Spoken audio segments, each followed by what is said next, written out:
Hey Far West. So this week's Torah reading is called Parshat Emor, which basically means to speak. And it begins with all the laws that apply to the Kohanim, which is the high priests in the temple.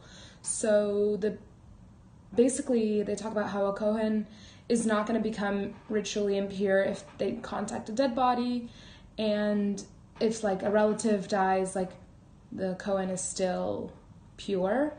They talk about how the Kohen Gadol can only marry a virgin and can't marry basically someone who isn't pure. And a Kohen with a physical deformity, or basically someone, I guess, who's disabled or has some issues, cannot serve in the Holy Temple, and an animal as well cannot be used as sacrifice. So if like an animal has a broken leg, before you kill it, they can't use it for sacrifice.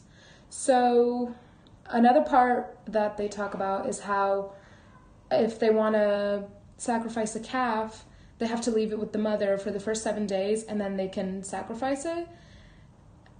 But they can't slaughter the animal the same day as its child. So like if they want to sacrifice a calf, they can't sacrifice its mother on the same day. The second part of Emor lists the different festivals of the Jewish calendar. So they talk about Shabbat and how we have to celebrate Shabbat every week. They talk about Passover and how we have to celebrate Passover for 7 days, and then count Omer for 49 days, and then celebrate Shavuot.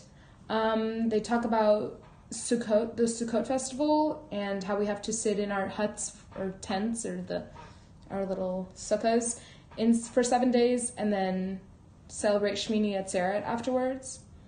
Emor also talks about how the lighting of the menorah in the temple, and how we have to light the menorah, and how we need to put lechem hapanim, which basically means like a nice type of bread that has to be placed weekly on the table there.